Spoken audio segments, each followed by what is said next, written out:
ing sawijining papan pagunungan ingkang winastan pesanggahan Astana Gandha Maduna. Yen ing niku dudurupa sawijining pandhita ingkang meparang Sang Begawan Kajubawan.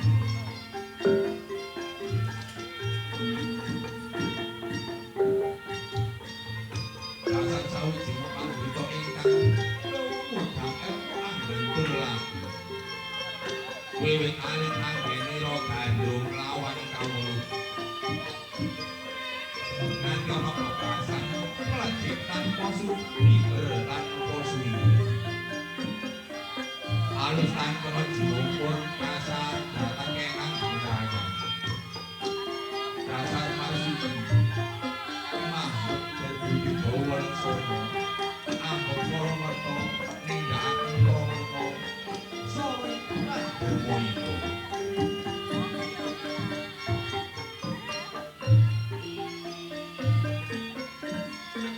Resi Jembawan sawijining pandhita ingkang pengawal Wanara. Senadyan pengawal Wanara nanging bisa tata jalma pindha manungsa.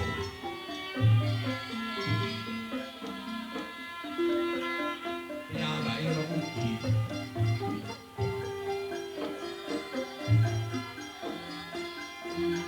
kanjeng Rama sepanipun Sang Narendra Bathara Kresna Prabu Diwarawati ingkang bebuyutan krama kelawan putrinipun ingkang pinaringan asma Dewi Jempowati ngantos kagungan putra ingkang dangu wonten kalih perkawis ingkang angka setunggal pinaringan asma Raden Sombong ingkang sakmenika nuduh wonten ing negari Diwarawati. Lajeng putra wayahipun ingkang angka kalih pinaringan asma Raden Baladewa. Senadyan to Raden Baladewa pengawak manungsa nanging piyambakipun garinipun ingkang dawanipun sulung wonten ing sirah.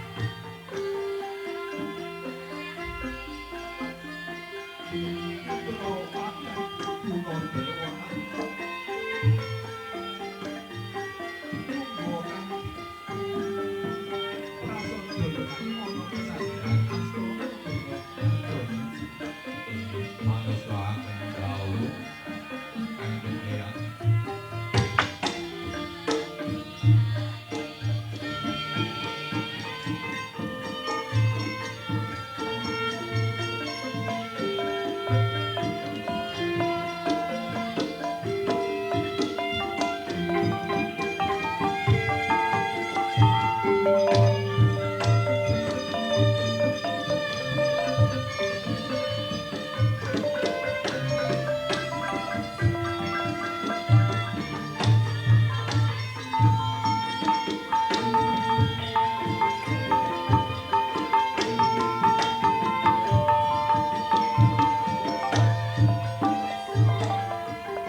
Sliramu dina-dina ana ing pesanggrahan astana Gandha Madana.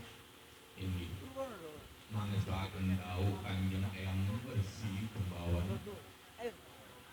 Sajenipun ingkang putra wayah.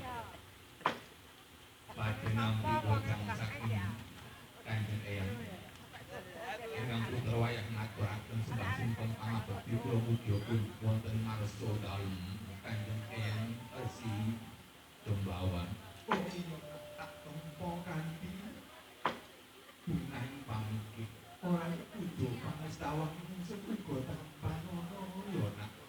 Gunadewa inggih mangestaken dawuh kula tampi kula lebetaken jojo mudya anteng saking jimat wonten ing gumelaring jagat raya.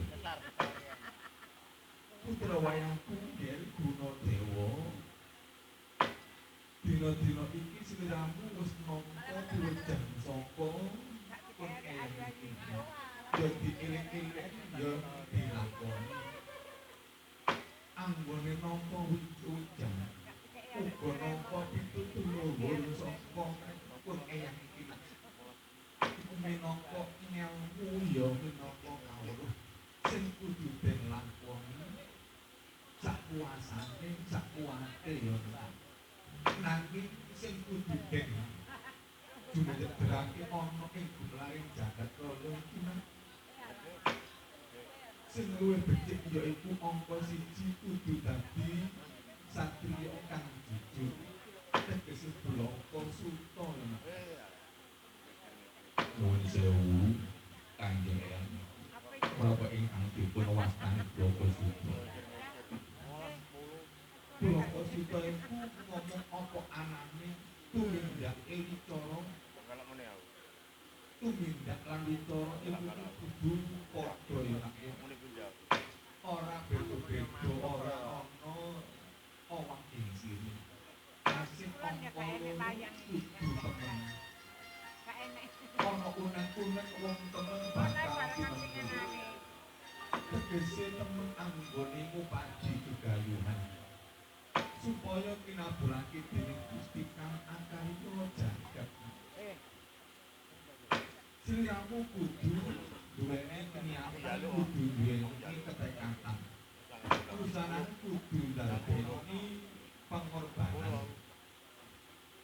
Apa sing kang dadi korbane satriya utama? Yaiku kudu korban tenaga. Luwih-luwih sliramu kudu bisa nyarujukake pamikir lan jroning penggalih. Jroning penggalih lan pamikir kudu sarujuk anggone nglakoni kabecikan uga ninggalake pangkaritan kang ala. Wis loro sing dak paringna marang jeneng sira Gunadewa dak wangsuli maneh. Angka 1 iku mau kang arane blaka suta kena den arani jujur. Sing angka kali yaiku kudu temen. Miturut kunek-kunek wong temen bakal temen. Ana maneh sing arani manjaga wajaban. Sopo sing bakal temen anggone nglakoni ketaatan? Sopo sing temen anggone ninggalno pakenan kang ana? Bakal nemoni kabegjan. Bakal tansah kinayu marang dening Gusti kang akarya jagat. Dereng ngantos paripurna anggenipun maringi pitutur luhur marang ingkang putra wayah kesaru gegering Caraka ingkang tumeka dhateng pesanggrahan Astana Gandha Madana ingkang winastan Raden Samba kelawan Raden Wisata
iso sapa nggih sliramu iki.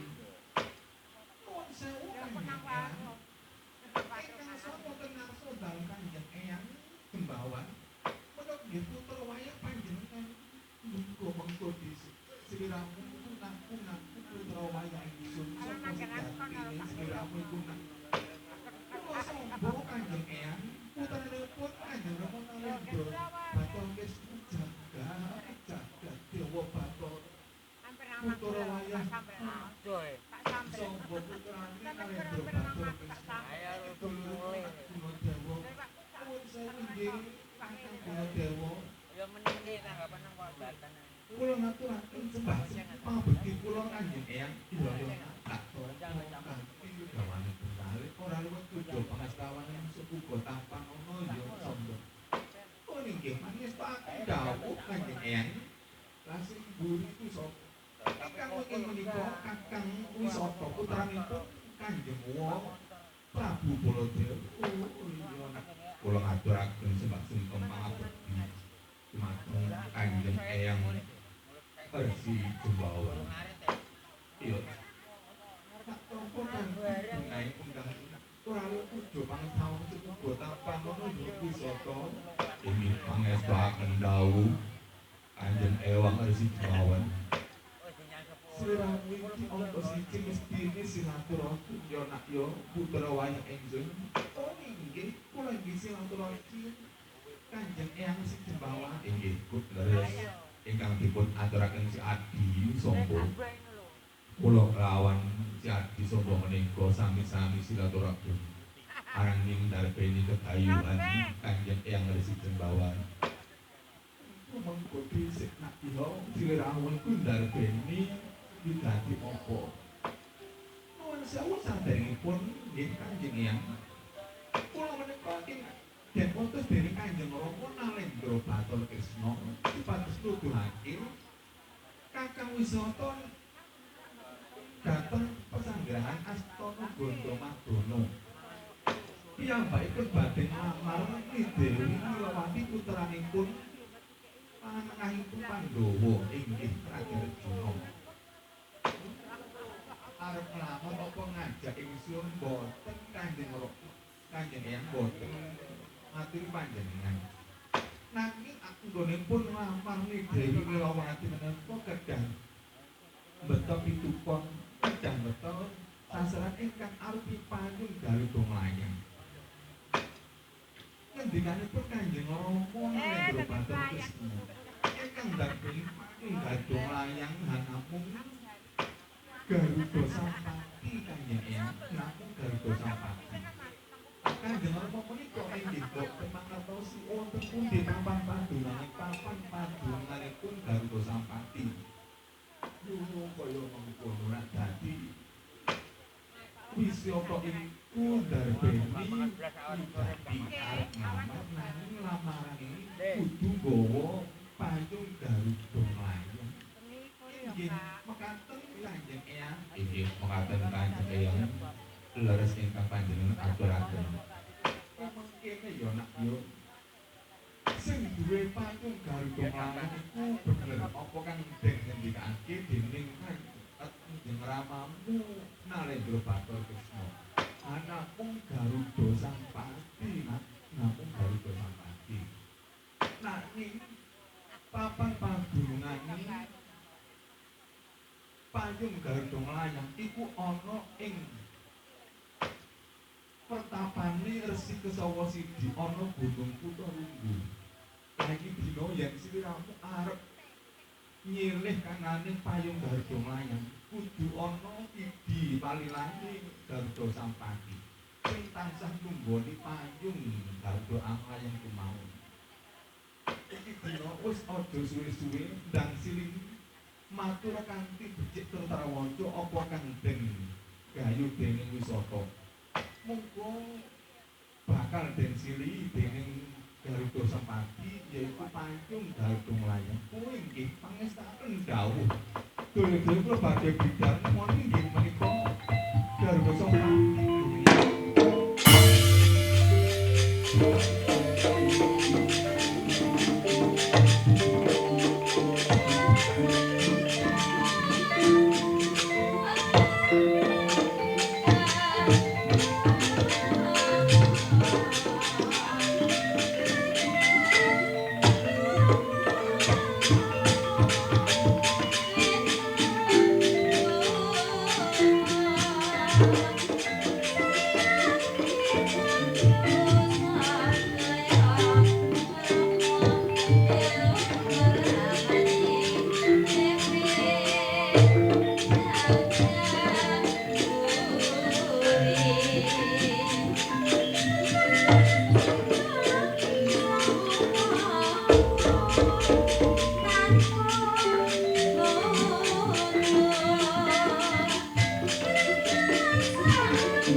bagus ing rupa tur karengga ing busana sing tumeka ana Gunung Kutarunggu yaiku petilasane Kanjeng Eyang Kesawa Sidi Satrio bagus sapa sliramu iki nuwun sewu menapa leres panjenengan menika Garuda Sampati inggih menapa leres panjenengan menika Garuda Sampati iya aku bener iku Garuda Sampati ana wigati apa saderengipun kula ngaturaken sembah-sembah pangabekti kula mugi-mugi wonten ngarsa dalem Garuda Sampati inggih kula ngaturaken sembah-sembah pangabekti kula iya tak pangestoni ana wigati apa oh inggih kula menika netepi ngendikanipun Kanjeng Rama Narendra Bathara Kresna yen kontos inggih menika manggihi Kanjeng Eyang Jembawan ngetahaken Kakang Wisata ingkang badhe nglamar Dewi Nilawati anggenipun nglamar Dewi Nilawati menika kedah beta panyung Garuda nglayang ngendikanipun inggih dawuhipun Kanjeng Eyang Nisi Jembawan ingkang ndarbeni patung Garuda nglayang namung panjenengan namung Garuda Sampati iya bener aku sing duwe payung Garuda nglayang la iki apa bener sliramu iki putrane Narendra Bathara Kresna oh inggih kula nggih putranipun Kanjeng Rama Prabu Baladewa iya yen mangkono aku kudu ngeter kadigayane kudu ngawuri kaluwihane putrane Narendra Bathara Kresna kelawan putrane Prabu Baladewa iki dina yen sliramu ora maut ora bali menyang negara Diwarawati kelawan yaiku negara Mandura aku wis percaya yen sliramu bener-bener putrane Narendra Bathara Kresna ya sliramu uga putrane Ratu Mandura oh iya kacarita Garuda Sampati sejatosipun boten perkados menawi satriya kekalih menika putranipun Sang Narendra Bathara Kresna uga wisata menika putranipun Sang Prabu Baladewa nanging kangge ngeter kadigayane Garuda Sampati ngibas laripun nanging saking daya kasekteni sombo kelawan wisata piyambakipun kekalih tesih ngadeg jejreg kaya dene Gugu Sinukerta eneng kadya sera ning kadya toya pratandha satriya kekalih estu sekti mandraguna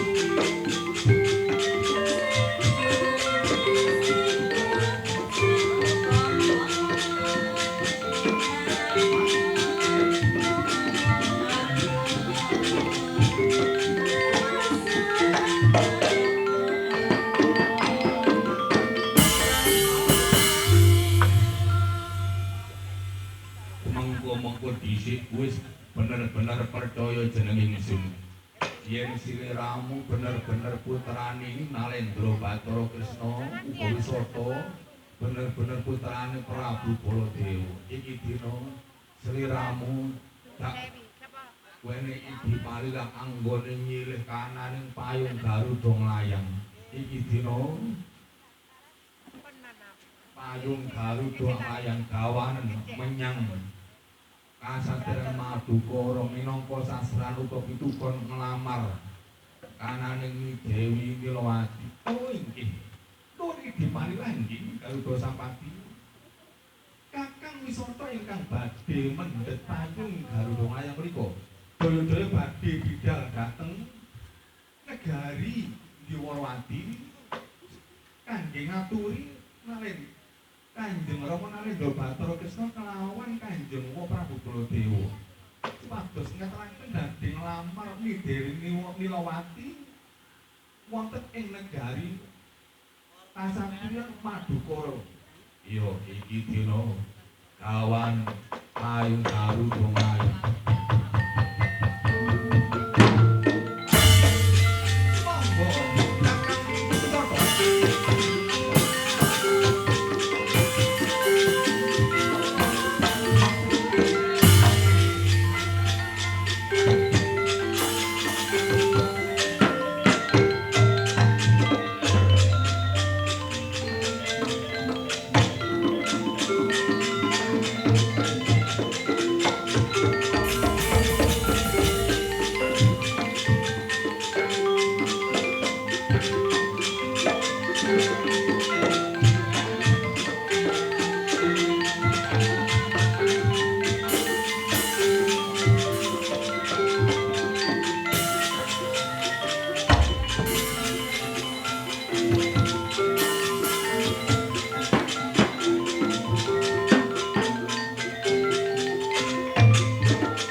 sliramu ratu sabrang saka negara Timbul Kaureng.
Payung Garuda nglayang Kakang Narendra Bathara Kresna. Oh inggih, menika payung Garuda nglayang saking Garuda Sampati ingkang dumunung wonten ing Gunung Kutarunggu. Miturut dawuhipun Kanjeng Para Sepuh kula ing menika Kanjeng Resi Bukawat. Oh, Wirjuna iki dina jenenge ingsun ngeterno putraning sing ya iku Wisata supaya antuk yaiku Nideri Nilawati. Nideri Nilawati yaiku kudu yaiku njaluk kanane payung Garuda Nglayan. Inggih menawi kados mekaten. Menawi kados mekaten ingkang dipun asta payung Garuda Nglayan. Kula inggih sarujuk. Yai Samyaji, Yai Puntadewa, napa panjenengan inggih sarujuk? Inggih, kula sarujuk kewala menawi Nideri Nilawati inggih kersa. Aku ya sarujuk dhateng kakangku. Yai Kembar. Inggih kula nggih sarujuk, inggih kula nggih sarujuk. Yen mengkono syukur Pakhe Bedhaka jumlah kang sinungsung sari. Menika dinten Yai Samyaji. Kula nyekseni, inggih kula nggih nyekseni. Ya aku uga nyekseni. Iki dina ayo den dhawuhake dhawusitaning Rama yaiku Dewi Nilawati kelawan Wisata. Iki dina den sekseni Ratu Ngamarta, Ratu Diwarawati, Ratu Mandura. Dawuhing Dewi Nilawati putrane Yai Arjuna kelawan Raden Wisata putrane Kakang Prabu Baladewa. Iki dina sampun dados garwa supados dados kulawarga ingkang saking mawaddah ugi warahmah nggih. Wisata kelawan Nilawati ayo maju ana ngarepe pun Rama. Inggih. Oh iya.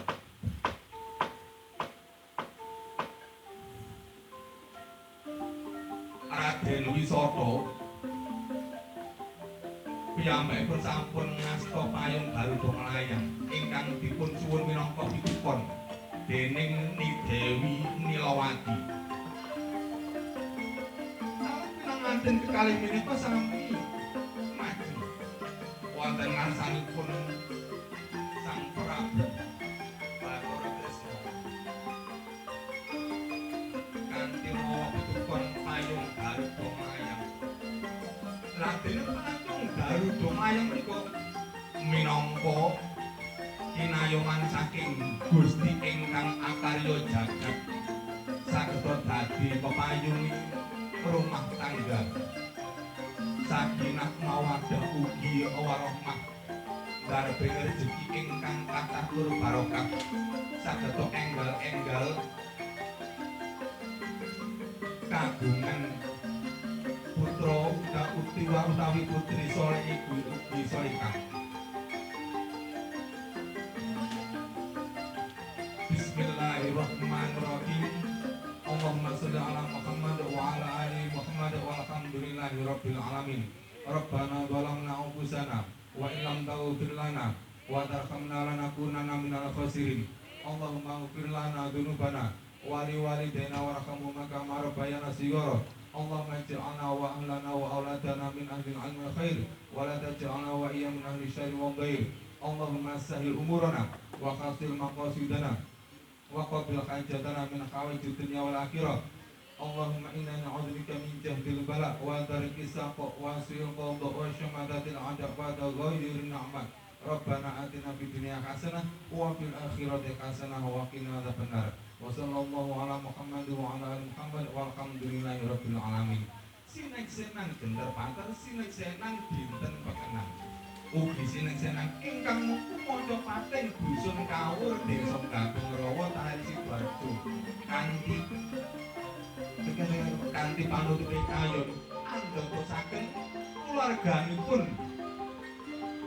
Bapak Misnah kelawan Ibu Srani utaminipun putra kekalih ingkang dados pinanganten dados keluarga ingkang sakinah mawaddah warahmah pinaringan segel kuasa rezeki ingkang kathah tur barokah ingkang pinaringan yuga ingkang saleh ugi salehah kanthi purna panutuping kekayon kalih